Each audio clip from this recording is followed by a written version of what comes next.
মুহতারাম হাজিরিন, আমি বুঝাতে চাচ্ছি এই জিনিসটা যে সম্পদশালী হওয়া মানে এটা নয় যে আল্লাহ তাআলা আমাকে ভালোবাসেন। সম্পদশালী হওয়া মানে হলো আল্লাহ তাআলা এই সম্পদের মাধ্যমে আল্লাহ তাআলা আমাকে পরীক্ষা নিতে চাচ্ছেন। প্রথম বিষয়টা বুঝতে হবে যে আল্লাহ তাআলা আমার এই সম্পদের মাধ্যমে আমাকে পরীক্ষা করতেছেন। দ্বিতীয় হলো সম্পদ দিয়ে দিয়েছেন মানে হলো আমি জান্নাতের সার্টিফিকেট পেয়ে গেছি, এটা নয়। আমি দুনিয়ার সবচেয়ে বড় সম্মানিত হয়ে গেছি মানে আখিরাতে মরার সাথে জান্নাত পেয়ে যাব, এটা নয়। কারণ এই সম্পদ যাকে ইচ্ছা আল্লাহ তাআলা তাকেই দান করেন। ইউতিল মুলকা মান ইয়াশা ওয়া তানজিউল মুলকা মিম্মান তাশা। আল্লাহ তাআলা যাকে ইচ্ছা সম্মান দান করেন, বাদশাহী দান করেন, রাজত্ব দান করেন। আগে যাকে ইচ্ছা আল্লাহ তাআলা রাজত্ব জিহাদ থেকে জামাই নিয়ে আসেন। বসা থাকে সেখান থেকে আল্লাহ তাআলা নামায় নিয়ে আসে। কারণ সেখানে বসা এবং সেখান থেকে উঠানো কার কুদরতে বলেন? আল্লাহর কুদরতে। কেউ কিছু করতে পারে না, একমাত্র সম্মানের চেয়ারে আল্লাহ তাআলাই বসাইতে পারেন। এবং এই সম্মানের চেহারা যে পরিমাণ সম্মানিত ছিল, এর চাইতে বড় অসম্মান এবং এর চাইতে বড় বেইজ্জত কে করে দিতে পারেন বলেন? আল্লাহ তাআলা করে দিতে পারেন। মুহতারাম হাজিরিন, একই নিয়ামত আবার এক সময় এরকম হয় যে এক নিয়ামত একজনের কাছে অনেক আরামদায়ক হচ্ছে, সে আরাম পাচ্ছে। নিয়ামত যে তার কাছে আসছে এটা সে অনেক ভালো অনুভব করতেছে। একটা দৃষ্টান্ত দিলে বুঝে আসবো। একজন লোকের মনে করেন জ্বর আসছে, কি আসছে? জ্বর। আরেকজন লোক মাত্র বাইরে থেকে দৌড়ে এসে আসছে। মনে করেন আমি একটু আসলাম যে বাইরে থেকে দৌড়ে, এরকম আপনার এরকম মসজিদে নামাজ পড়ার জন্য হয়তো ওই কোনার থেকে আসছেন, দৌড়ে যদি আসছেন, ঘামাই গেছেন, সেই যদি এসির ভিতরে ঢুকতো তার কাছে একটু ভালো লাগতো না বলেন? অবশ্যই তার শরীরটা একটু আরাম লাগতো, রিফ্রেশ লাগতো তার কাছে, একটু অনেক আরাম লাগতো তার কাছে। কিন্তু একজন যদি যার জ্বর হয়েছে, যার ঠান্ডা, যার 103-এর উপর তার জ্বর ডিগ্রি, ওই ব্যক্তিকে যদি এসির ভিতরে ঢুকাই দেওয়া হয়, ওই ব্যক্তি কি বলবে বলেন? সে কখনো থাকতে যাবে? সুতরাং একই নিয়ামত, একই জিনিস, এসির বাতাসটাই তো। এরকম না যে ওই লোকটার জন্য এটা আগুনের বাতাস হয়ে গেছে আর এই লোকের জন্য এটা ঠান্ডার বাতাস হয়েছে, এরকম না। দোনোর জন্যই ঠান্ডা বাতাস। কিন্তু একটা ঠান্ডা বাতাস একজনের জন্য খুব আরাম ভোগ করতেছে, সে বলছে আহ কি আরাম লাগতেছে। মসজিদের কমিটির উপর দোয়া করতেছে সে, যেটা আমরা করি সেটাই বলতেছি আর কি। আরেকজন লোক সে বলতেছে কখন আমাকে এখান থেকে বের করে দেওয়া হবে, এখনই ভাই আমাকে বের করেন, আমার অবস্থা বহুত খারাপ হয়ে গেছে। মুহতারাম হাজিরিন, তো একই নিয়ামত যদি নাকি মানুষকে শান্তি নিয়ে এসে দিতে পারে, নিয়ামত যদি মানুষকে সম্মানিত করতে পারে, নিয়ামত যদি নাকি মানুষকে সবচেয়ে বড় উপর, সবচেয়ে উচ্চ চেয়ারে বসাইতে পারে, তো দুইজনের জন্য দুরকম কেন হইলো বলেন? তার মানে বুঝে গেল এই জিনিসটা যে আল্লাহ তাআলা বলেন, দেখো বান্দা, আমি তোমাকে কোন নিয়ামতের অধিকার বানাইলাম, তার মানে এটা নয় তুমি জান্নাতের সার্টিফিকেট পেয়ে গেছো, এটার মাধ্যমে তুমি দুনিয়ার অনেক কিছু করবা, তুমি তোমার প্রভাবকে খাটাইবা, তোমার শক্তিকে তুমি খাটাইবা, তুমি যা ইচ্ছে তা করতে থাকবা, এটা নয়। আমি তোমাকে সম্পদ দিছি এই জন্যই, ফাআম্মাল ইনসানু ইযা মাবতালাহু রাব্বুহু ফাআকরামাহু ওয়া নাআমা, যে আমি তোমাকে সম্পদটা দিছি একমাত্র পরীক্ষা স্বরূপ দিছি। তোমাকে আমি পরীক্ষা স্বরূপ তোমাকে আমি দিছি, যে নিয়ামতের অধিকার তোমাকে আমি বানাই দিছি আমি। মুহতারাম হাজিরিন, কিন্তু লোকটা যদি ভালো হয়ে থাকে, লোকটা যদি দিনদার হয়ে থাকে, ওই নিয়ামতের মাধ্যমে যে আল্লাহ তাআলা তাকে পরীক্ষা করতেছেন এই জিনিসটা সে অনুভব করতে পারে, তার ভিতরে দ্বীনের সমঝ বা বুঝ থাকে, তো সে কি বলতে থাকবে? ফায়াকুলু রাব্বি আকরামান। সে বলতে থাকবে এই কথা, হে আমার রব, আপনি আমাকে সম্মানিত করেছেন, আপনি কি করছেন? আমাকে সম্মানিত করছেন। সে কথা বলতে থাকে। আর যদি দ্বীনের বুঝ না থাকে, কোনো কিছু না থাকে, তখন সেই সমস্ত নিয়ামত আর এই সমস্ত অর্জনগুলোকে নিজের দিকে টানে নিয়ে আসে। আনি কেন না বলেন? আনি কেন না? আরে পুরুষরা তো আনছে, বলে ইন্নামা উতিতুহু আলা ইলমিন ইনদি। এই যে কারণ সে নিজেই বলছিল যে এই সমস্ত সম্পদের মালিক তো আমার নিজের যোগ্যতার বলে হয়েছি, আমি আমার যোগ্যতার বলে হয়েছি। আল্লাহ তাআলা তাকে খালি বলছেন আহসিন কামা আহসানাল্লাহু ইলাইক, যে তোমাকে আমি যে অনুগ্রহ করছি আমি, তুমি মানুষের সাথে সেই সদাচরণটা তুমি করো। তোমার কাছে অনেক বড় কিছু আমি চাই না, তোমার কাছে এটা চাই না যে তোমার সমস্ত সম্পত্তি তুমি মানুষের জন্য দান করে দাও, না, তুমি মানুষকে ওইটাই বুঝাও যে অনুগ্রহ করে তোমাকে আমি ধন সম্পদ দান করছি। আমি অনুগ্রহ করো মানুষের সাথে, সে কি করলো? সেই সম্পদ তো আমার অর্জনের কারণ হয়েছে, আমার অর্জন, আমার শক্তি, আমার প্রয়োগ, সমস্ত কিছু কেন আমার অর্জন হয়েছে। মুহতারাম হাজিরিন, তো নিয়ামত তার জন্য কি পরীক্ষা স্বরূপ তো আল্লাহ তাআলা দিয়েছিলেন। এই পরীক্ষা সে ফেল করে সর্বদার জন্য কি হয়েছে বলেন? জাহান্নামে চলে গেছে। তাফসীরের ভিতরে আসে এই নমরুদ এই কারণ সে কিয়ামত পর্যন্ত সে সমস্ত সম্পদ নিয়ে মাটির নিচে দোষতেই থাকবে। সুতরাং যে ব্যক্তির কাছে দিনের সমাজ, দিনের বুঝ থাকে, সে কি বলে? ফায়াকুলু রাব্বি আকরামান, যে সত্যি কথা যে এটা হলো এটা, যে আমার সত্তা আমাকে সম্মানিত করেছেন, আমাকে সম্পদের মালিক বানাইছেন। কিছু সময় পরে এই সম্পদ আমার কাছে আল্লাহ তাআলা নিয়ে যেতে পারেন। আপনারাই বলেন যে আমাদের এখানে তো মসজিদের অধিকাংশ মানুষই মনে করেন, অধিকাংশ মানুষের বাড়ি নোয়াখালী কুমিল্লার দিকেই মনে হচ্ছে, কিছু সংখ্যক লোক মারি হবে মনে উত্তরবঙ্গের দিকে হবে, আমার কাছে মনে হচ্ছে এরকমই। চিন্তা করে দেখেন, আমাদের প্রতিবেশী, আমাদের ভাই ব্রাদার, তারা কুমিল্লা, নোয়াখালী বিভিন্ন জায়গার ভিতরে প্রত্যন্ত অঞ্চলে ছিল, বসুরহাট এই সমস্ত অঞ্চলের মধ্যে ছিল। যখন পানি আসতেছিল তারা কি ভাবছিল যে আমার ঘর বাড়ি সবকিছু নিয়ে চলে যাবে? ভাবছিল এটা না, কখনো তারা ভাবে নাই। কারণ এই পরীক্ষা তারা কখনো নিবেদিত হয়নি, এত বড় পরীক্ষা তাদের আসে নাই। পানি উঠছে হয়তো অল্প একটু ড্যাঙ্গার মধ্যে আসছিল, পরে চলে গেছে, বাগানের ভিতরে আসলে চলে গেছে, ভাবতেও পারে নাই সে। তার ঘর, তার সমস্ত কিছু, তার পরিবার, তার ছেলে আর তার মেয়ে, সমস্ত কিছু তার সামনে, পানির স্রোত তার সামনে টেনে নিয়ে যাবে। মুহতারাম হাজিরিন, বলতে মন চাচ্ছে, একটা লোকের সাথে আমি কথা বলতেছিলাম একটু আগে, সে লোকটা বলতেছিল অন্য লোকের মাধ্যমে, সে লোকটা বলতেছিল যখন নাকি গতকালকের ঘটনা, যখন নাকি মানুষ ওই যে ভেলাগুলো আছে না, ভেলা চিনে নাও নাকি, কলা গাছ দিয়ে বানায়, নোয়াখালীর লোকরা ভালো মতো চিনবে। কিছু লোক নৌকা কিছু পাচ্ছে না, ভেলার মাধ্যমে তারা নেমে গেছে। তো অনেক দূরে যাওয়ার পরে একটা ঘরের ভিতরে একটা বৃদ্ধ লোক এবং তার ছেলে বয়স মানে আমাদের মতন হবে, 35-40 বছর হবে, আর তার বাপের বয়স 72 বছর বয়স, এবং তার সাথে একটা মহিলা ছিল, দুইটা বাচ্চা। যখন ভেলার উপর উঠাইছে, উঠায় যখন নাকি ওই যে মাঝখানে পানিটুকু পারে আসছিল, পানির স্রোত এই পরিমাণ যে মানুষকে ধাক্কায় নিয়ে চলে যেতেছে। যখন কাছে আসতেছিল, পানি এত জোরে ধাক্কা দিছে, মনে হচ্ছে সমুদ্রের ঢেউর মতন, সমুদ্রের ঢেউর মতন। এক ধাক্কার সাথে প্রত্যেকেই ওই ভেলা থেকে নিচে পড়ে গেছে। যুবক শ্রেণীর লোক দুইজনই ছিল, একজন যে ভেলা নিয়ে গেছে, আরেকজন হচ্ছে তার পিতা। এই লোক লাফ দিয়ে নেমে তার বাপকে এবং দুই মহিলাকে কোন রকম সে থাবা দিয়ে ধরছে। কারণ স্রোতের মধ্যে যখন নিজেই দাঁড়াইতে পারে, আরেকজনে কিভাবে ধরবে? একজন লোক তো শক্তি তখনই পায় যখন নাকি তার পাটা মাটির মধ্যে লাগে, নিজে কোনো শক্তি প্রয়োগ করতে পারে, তাহলে তো আরেকজনকে শক্তি দিতে পারবে। সে নিজেই ভাসমান, সে আরেকজন কিভাবে শক্তি দিবে? মুহতারাম হাজিরিন, করুণ ঘটনা। সে লোকটা নিজে বলতেছে, আজকে আমার চোখের সামনে এক ধাক্কার সাথে বাপ সরে গেল, আবার আমি যে আমার বাপকে ধরলাম আর মহিলাকে এক থাবা দিয়ে ধরলাম।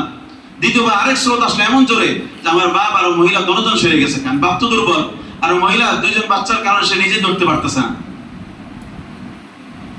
তৃতীয়বার যখন ধাক্কা আসলো, তো তৃতীয়বার ধাক্কার সাথে তিনি বলতেছেন যে আমার চোখের সামনে আমার বাপ চোখের পলকের মধ্যে নাই হয়ে গেল, আর ওই মহিলা দুই বাচ্চা নাই হয়ে গেছে। একটু কল্পনা করে দেখি মুহতারাম হাজিরিন, আজকে এই জায়গার ভিতরে আমি আর আপনি হইতে পারতাম, চোখ দিয়ে পানি চলে আসলো, আজকে আমার বাপও সেখানে হইতে পারতো, আজকে ওই ব্যক্তির আমি হইতে পারতাম।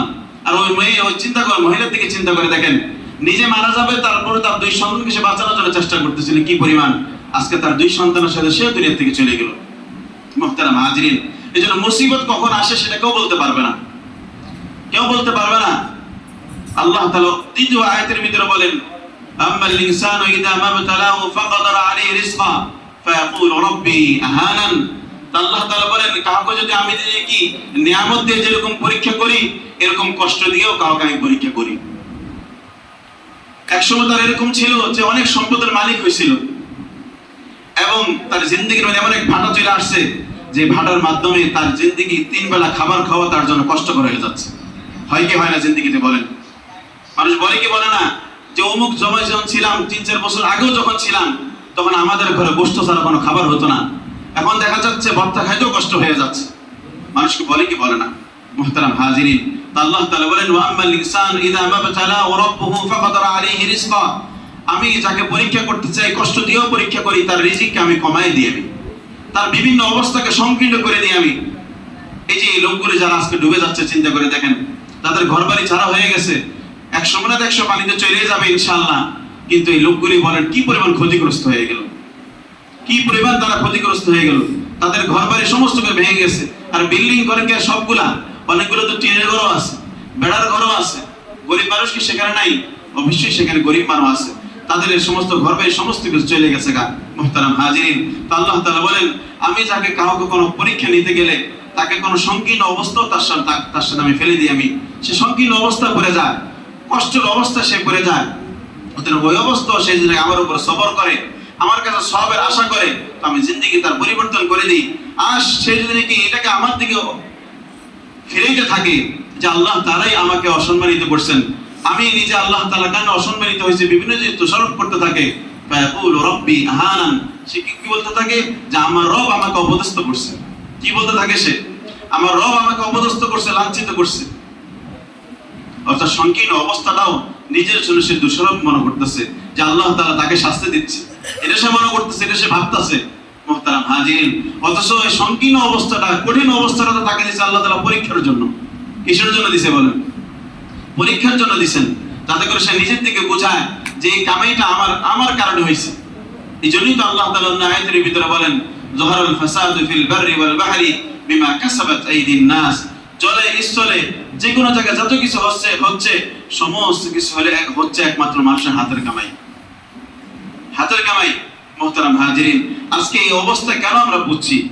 এই অবস্থা আমি সর্বপ্রথম তো আমি দোষারোপ করি আজকে আমাদেরকে, নিজেকে আমি আমার পার্শ্ববর্তী এলাকায় দোষারোপ তো অবশ্যই করবো। আমি 100%-এর মধ্যে 102% করবো আমি, কিন্তু আমাকে একবার আমি দোষারোপ করার চেষ্টা করি, আমাকেও একবার আমি নিজেকে দোষারোপ করার চেষ্টা করি। আমি আল্লাহ তাআলার হুকুম কি পরিমাণ পালন করছি বলেন? আমি কতটুকু আল্লাহ তাআলার হুকুমকে পালন করছি? ইন্নাল্লাহা লা ইউগাইয়িরু মা বিকওমিন হাত্তা ইউগাইয়িরু মা বিআনফুসিহিম। আল্লাহ তাআলা এই আয়াতের ভিতরে বলেন, একটা জাতিকে আল্লাহ তাআলা ততক্ষণ পর্যন্ত পরিবর্তন করেন না, ভালো অবস্থা থেকে খারাপ অবস্থা নিয়ে যান না, এবং অন্য অবস্থা থেকে আরেক অবস্থা নিয়ে যান না, যতক্ষণ পর্যন্ত জাতি নিজেকে পরিবর্তন করে ফেলে। বুঝতেছেন এই আয়াতের ভিতরে আল্লাহ তাআলা কি বলতেছেন? জাতি যতক্ষণ নিজেকে পরিবর্তন না করে ফেলে। বলেন, আমি কি 24 ঘন্টা আল্লাহ তাআলার হুকুমকে পালন করছি? 5 ওয়াক্ত নামাজকে মসজিদে এসে নামাজ জামাতের সাথে আদায় করছি? নিজের স্ত্রী, নিজের ছেলে আর মেয়েকে পর্দার সাথে রাখছি? দিন কি তাদেরকে আমি শিখাইছি? নিজের ঘরের ভিতরে কি আমি দিনকে প্রতিষ্ঠিত করছি? নিজের জিন্দেগির ভিতরে কি আমি দিনকে প্রতিষ্ঠিত করছি? মুহতারাম হাজিরিন, যদি একজন ব্যক্তিকে যদি জিজ্ঞেস করা হয়, প্রত্যেকে আজকে এই কথা বলবে যে আমার জিন্দেগির ভিতরে যারা পরিমাণ দিন নাই, আমার মেয়ের ভিতরে যারা পরিমাণ আজকে দিন নাই, আমার ঘরের পরিবর্তন সামান্য পরিমাণ তো নাই, এবং গুনাহের সমস্ত আসবাব ঘরের ভিতরে ভরপুর আছে, ঘরের ভিতরে ভরপুর আছে। তো সুতরাং আমি আরেকজনকে দোষ দেওয়ার আগে নিজেকে আগে দোষারোপ করি। আল্লাহ তাআলা কখনোই জালেম না, আল্লাহ তাআলা অত্যাচারী নয়, আল্লাহ তাআলা ইনসাফগার। সর্বপ্রথম এই জন্যই আমরা এই নিয়তটা করি যে আমাকে পরিবর্তন হইতে হবে। আমি যখন আমাকে পরিবর্তন করব, তো আল্লাহ তাআলা আমার পার্শ্ববর্তী, আমার সমস্ত বিষয়গুলোকে, আমার রাষ্ট্রকে, আমার হাকিমকে, আমার বিচারককে এমন অবস্থা দাঁড়ায় করাই দিবে, তাদের সাথে শুধু করে আমার ইনসাফের লেনদেন হবে, জুলুমের কোনো লেনদেন হবে না। হ্যাঁ, যদি আপনি 100% ইনসাফের কাজ করে থাকা, অনুগ্রহের কাজ করে থাকা, আল্লাহ তার হুকুম পরিপূর্ণ পালন করে তারপর আপনি জুলুম শিকার হচ্ছেন, তো মনে রাখেন এই কথা, শীঘ্রই ওই জালেমের পদত্যাগ হবে। ওই জালেম সে চলে যাবে, এবং ওই জালেম সে দূরে সরে যাবে। ওই জালেমের জুলুম থেকে আপনি অবশ্যই পানা পাবেনই। কিন্তু যদি নাকি আপনি নিজেকে পরিবর্তন না করেন, মুহতারাম হাজিরিন, তো ওই জালেম যাবে ঠিক, আরেকজন জালেম আসবে। ওই অত্যাচারী যাবে ঠিক, আরেকজন অত্যাচারী আসবে। এক দেশ কন্ট্রোলে নিবে ঠিক, দেখতেছেন এই দেশ থেকে বাইরে হলে মনে ওই দেশে ভালো হয়, তো ওই দেশ দেখবেন আরো অত্যাচারী বেশি হয়ে যাবে। কারণ আমি তো আমার নিজেকে পরিবর্তন করি নাই। আমার জিন্দেগির ভিতরে সুন্নতের কোনো কিছু নাই, আমার লেবাস পোশাকের মধ্যে, আমার চেহারার মধ্যে সুন্নতের কোনো কিছু নাই, দ্বীনের কোনো কিছু নাই। মুহতারাম হাজিরিন, তো আমি কিভাবে চাই দেশকে পরিবর্তন করতে, কিভাবে চাই আমার পরিবেশকে পরিবর্তন করতে, কিভাবে চাই আমি একজন ইনসাফকার, একজন আদিল, জুলুম ছাড়া একজন বিচারককে প্রতিষ্ঠিত করতে, তা আমি নিজেই তো পরিবর্তন হইনি, আমি নিজে পরিবর্তন হতে হবে। মুহতারাম হাজিরিন, এইজন্য আল্লাহ তাআলা এই আয়াতের ভিতরে বলতেছেন যে আমি তাকে পরীক্ষা করতে চাইলে শুধু নিয়ামত দিয়ে পরীক্ষা করি না, কষ্ট দিয়েও পরীক্ষা করি। আমি কি দিয়ে পরীক্ষা করি? কষ্ট দিয়ে পরীক্ষা করি। তখন এই কষ্ট অবস্থা আল্লাহ তাআলাকে স্মরণ করতে হবে। তো মানুষ যখন এই দুইটা জিনিসের জায়গায় বলতে থাকে যে আমাকে অনুগ্রহ করছেন আল্লাহ তাআলা, নিয়ামত দিয়েছেন আল্লাহ তাআলা, আরেক জায়গায় বলতে থাকে কথা যে আল্লাহ তাআলাকে আমাকে বেইজ্জতি করছেন, তা আল্লাহ তাআলা বলেন এই কথা পরের আয়াতের ভিতরে, না কখনো নেই, কাল্লা বাল লা তুকরিমুনাল ইয়াতীম ওয়া লা তাহাদুনা আলা তুআমিল মিসকিন ওয়া তাকুলুনা আত-তুরাসা আকলান লাম্মা ওয়া তুহিব্বুনাল মালা হুব্বান জাম্মা। আল্লাহ তাআলা এই চারটা আয়াতের ভিতরে চারটা বিশেষ কথা আল্লাহ তাআলা আলোচনা করছেন। এই উপরে দুইটা আয়াতের উত্তর আল্লাহ তাআলা এই চারটা আয়াতের ভিতরে আল্লাহ তাআলা দিবেন। যে প্রথম বিষয় যে উত্তর দিচ্ছেন যে তোমরা বলতেছো যে তোমাদেরকে আল্লাহ তাআলা নিয়ামতের মালিক বানাইছে, এইজন্য তুমি বলতেছো আমার রব আমাকে সম্মানিত করছে। আর যখন নাকি তোমার কোনো সংকীর্ণতা আসে, কোনো পেরেশানির মুসিবত আসে, তখন তুমি বলো ফায়াকুল রাব্বি আহানান, যে আমার রব আমাকে অসম্মানিত করছে, আমাকে নিবেদিত করছে, আমার উপর জুলুম করছে, আমাকে অপদস্থ করতেছে। কাল্লা বাল্লা তুকরিমুনাল ইয়াতীম, সেটা কখনো নয়। আল্লাহ তাআলা কঠিন ভাবে উত্তর দিতেছেন যে দোনো অবস্থাতে তুমি আল্লাহ তাআলার দিকে ফিরাচ্ছ না, তোমার দিকে তুমি ফিরাও। কার দিকে ফিরাও? তুমি তোমার দিকে তুমি ফিরাও। কাল্লা বাল্লা তুকরিমুনাল ইয়াতীম, বলছে কখনো নয়, বরং এই কারণে হচ্ছে তোমাদের এই সমস্ত অবস্থাগুলা, তোমরা দুর্বল লোকদের উপরে তোমরা অসম্মানিত করতেছো, দুর্বল লোকদেরকে তোমরা সম্মানিত করতেছো না। কোরআনে পাকের ভিতরে সরাসরি এতিমের কথা আসছেন মুহতারাম হাজিরিন, কিন্তু তাফসীরের ভিতরে আসছেন শুধু এতিম এখানে উদ্দেশ্য না। যে লোক যে অবস্থা যে সম্মান পাওয়ার উপযুক্ত, তাকে সেখান থেকে সেই সম্মান থেকে অপদস্থ লাঞ্ছিত করা, জবান দ্বারা হোক, হাত দ্বারা হোক, পা দ্বারা হোক, যে কোনো অবস্থাতেই হোক না কেন, ওই ব্যক্তিকে ওখান থেকে তাকে নির্লজ্জ অসম্মানিত করা হলো, ওই ব্যক্তিকে তাকে সেখানে জুলুম করা হলো, ওই ব্যক্তিকে ওই অবস্থায় তাকে কি করা হলো?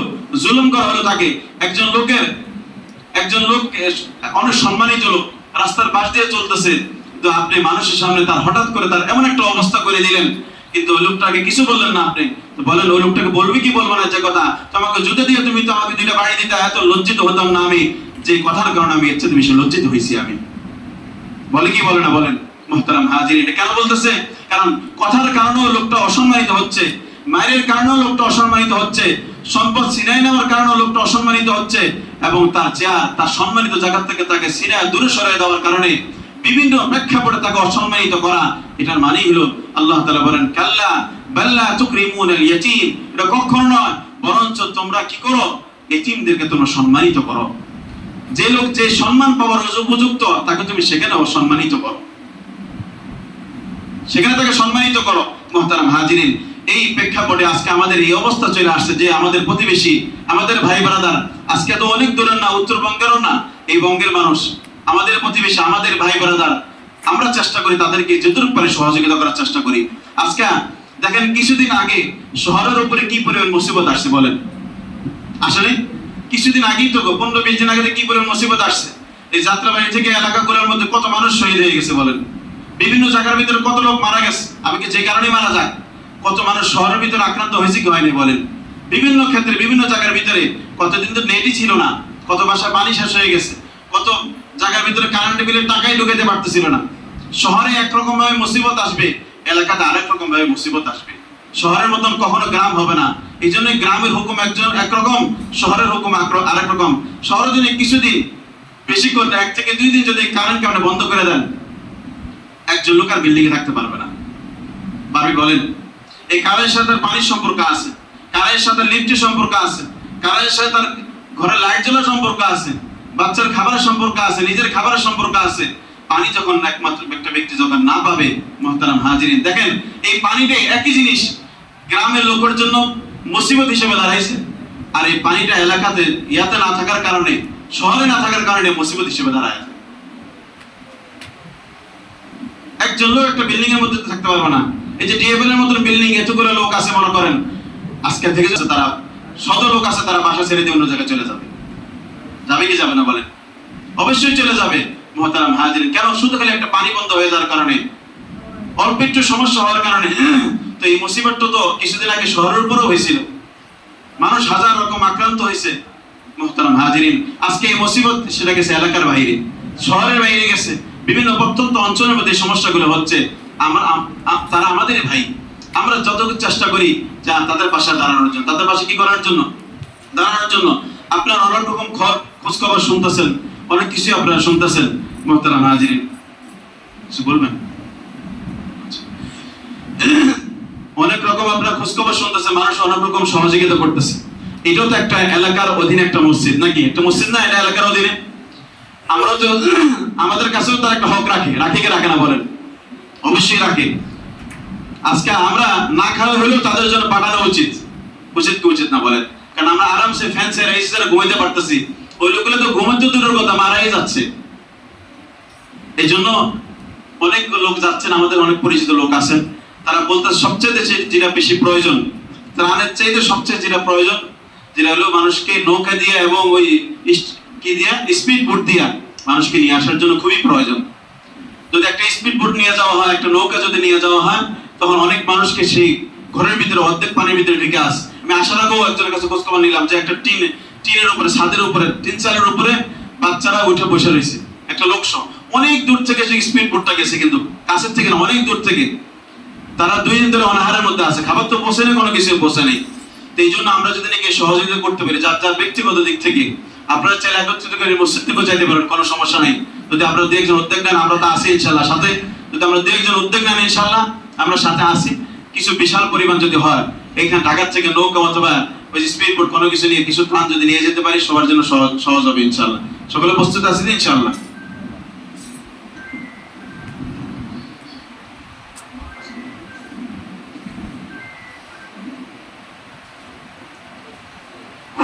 আসসালামু আলাইকুম ওয়া রাহমাতুল্লাহ। আলহামদুলিল্লাহ, মাইকেল আপনারা দিছিলেন গত সপ্তাহ, আল্লাহ তাআলা ওটা ব্যবস্থা করে মেশিন এসে পড়ছে।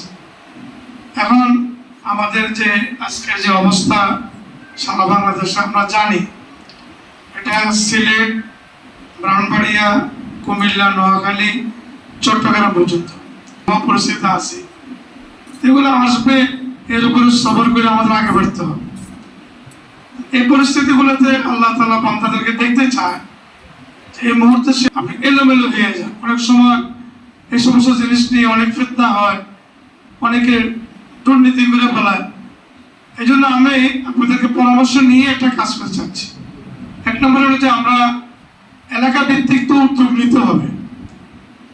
এলাকা ভিত্তিক উদ্যোগ নেওয়ার পরে যে ভাইয়েরা আসছে নিউটন থেকে, ওনাদেরকে পাঠাইছে। আমরা চিন্তা করছিলাম যে সমস্ত বড় মাদ্রাসাগুলোতে এক জায়গায় জমা করার পরে ওনারা নিজের জায়গায় ওখান থেকে স্পিড বোটের মাধ্যমে হোক, ইয়ার মাধ্যমে হোক, নিজেরা নিজেদের দায়িত্বে দিয়ে আসছে। সিলেটে গত বছর হয়েছিল, শেখ আহমদুল্লাহ সাহেব, আমরা সবাই দেখছি যে কিভাবে নিজে পানিতে নাই না লোকদেরকে দেখছে যে তাদের এই সমস্যা তাদের হাতে সরাসরি উঠে দিচ্ছে। এখন যদি নিউটাউনে যদি ওনারা এরকম উদ্যোগ নেয়, আলহামদুলিল্লাহ সুবিধা আমাদের জন্য, যেহেতু আমরা কাছে।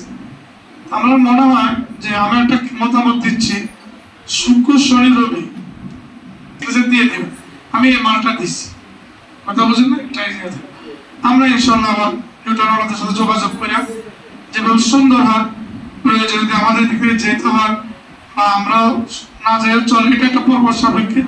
এটা আপনার নিউটন কমিটি লাগা করছেন,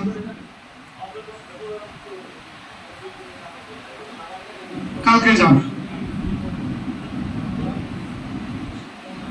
হ্যাঁ, সোসাইটি একটা যাবে, কালকে একটা টিম যাবে। এরপরে অনেক মাল আছে যে পরে দিব, আমি পরে আরেকবার যাবে।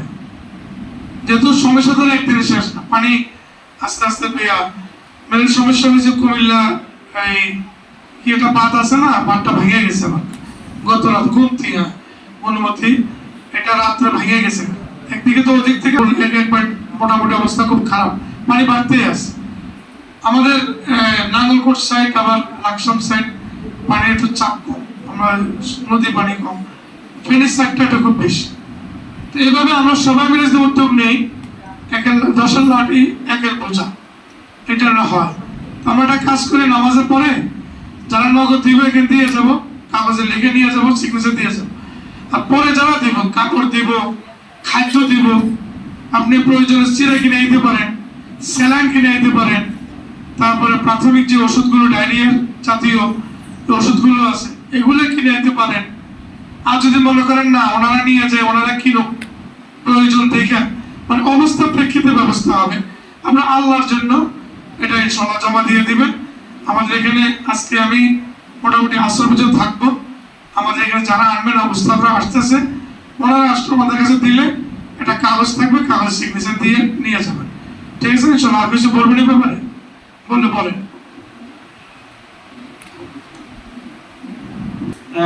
আলোচনার পরে এটা একটা বিরক্তকর, যদিও বিরক্তির বিষয়। আসলে আমরা আলহামদুলিল্লাহ, আল্লাহ আমাদেরকে অনেক ভালো রেখেছে, এই যে অবস্থায় আছি, শুকরিয়া আলহামদুলিল্লাহ।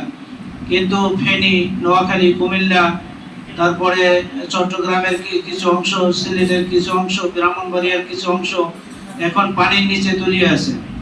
আমি বেশ কিছুদিন আগে ফেনীতে গিয়েছি, যে একটা উপজেলা, সেই উপজেলার মানে যে স্বাস্থ্য কমপ্লেক্স, সেই স্বাস্থ্য কমপ্লেক্সের এই গলা পর্যন্ত মানে একতলার ডুবে গেছে প্রায়, মানে একটা থানা পড়পারে। তাহলে বোঝেন প্রত্যন্ত অঞ্চলের কি অবস্থা। থানা পড়পারে একটা ফেনী মহিপাল এলাকায় অত্যন্ত একটি সুন্দর এলাকা, প্রশংসনীয় এলাকা, সেই জায়গায় এখন মনে হচ্ছে যে ধ্বংসস্তূপ, এবং পানি এই একবারে একতলা প্রায় সম্পূর্ণ ডুবে গেছে এই অবস্থা। তাহলে প্রত্যন্ত অঞ্চলের খুবই খারাপ অবস্থা। সম্মানিত উপস্থিতি, সংক্ষেপে আমরা একটা আগামীকালকে নিউটন সোসাইটি ওখানের উদ্যোগে একটা টিম কালকে সকালে যাবে। আজকে বিকালের মধ্যেই আমাদের যে শুকনো খাবার, এটা একটা প্যাকেটজাত হবে আমাদের কালেকশনের উপর ভিত্তি করে। সেখানে নিউটন মসজিদ এবং আশেপাশের মসজিদগুলোতে কালেকশন হচ্ছে নিউটন সোসাইটি কর্তৃক। তাহলে আপনারা যদি কেউ স্বেচ্ছায় দান করতে চান, তাহলে সুবিধা মতো, যে আগামীকালকে যেহেতু সকালে যাবে, তাহলে আজকে বিকালের মধ্যে আমাদের প্রস্তুতি নিতে হবে। তাহলে ছাত্ররা যারা আছে একটু দাঁড়িয়ে যাও, 2 মিনিটের মধ্যে একটু কালেকশন করে ফেলো। আর উপরে দোতলা 3 তলায় থেকে যারা আছেন এর মধ্যে থেকে 2-1 দাঁড়িয়ে যান। বন্যার্তদের সহযোগিতার জন্য সহযোগিতা করুন, বন্যার্তদের সহযোগিতা করার